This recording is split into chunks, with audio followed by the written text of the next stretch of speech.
Difference between furlough and redundancy. Furlough and redundancy are two terms that have become prevalent in the current economic climate due to the impact of the COVID-19 pandemic. Both terms refer to the temporary or permanent loss of employment, but they have distinct differences in terms of the reasons for the loss of employment and the consequences for employees.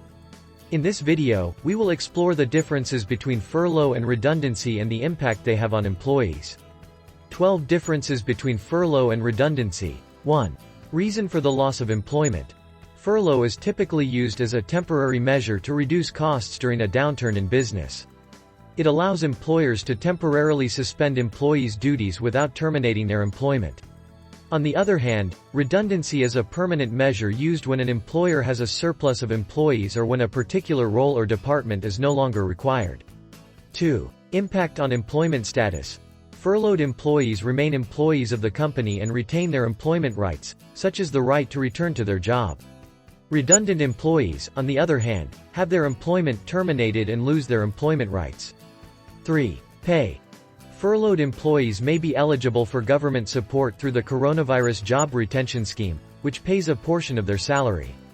Redundant employees, however, do not receive any government support and may only be entitled to statutory redundancy pay.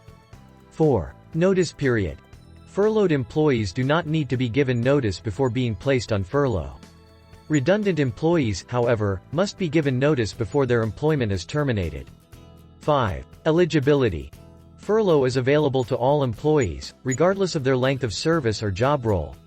Redundancy, on the other hand, is typically only available to employees who have been with the company for a certain period of time and whose job role is no longer required. 6. Job security.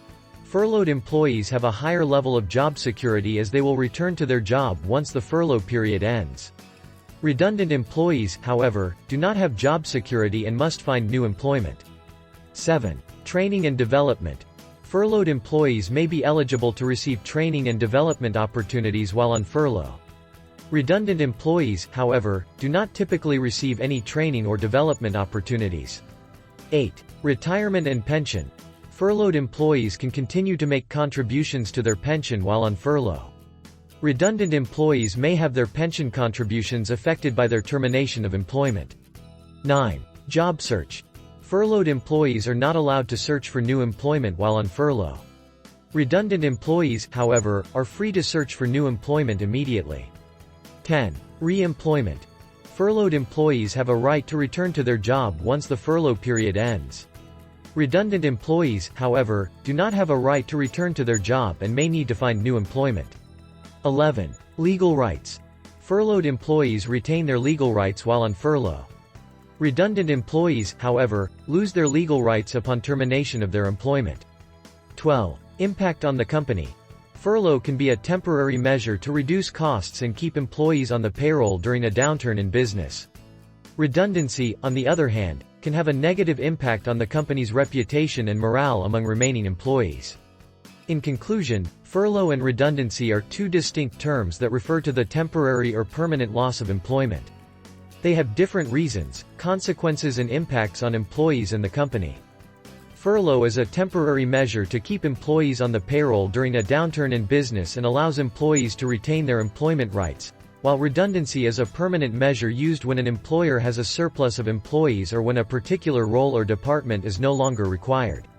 It is important for both employees and employers to understand the key differences between furlough and redundancy and how they may affect their rights and obligations. With the current economic climate, both furlough and redundancy have become increasingly common. It is imperative to navigate these changes with proper understanding and support. Hope you liked our video. Please hit the like button and subscribe to our channel to keep us motivated.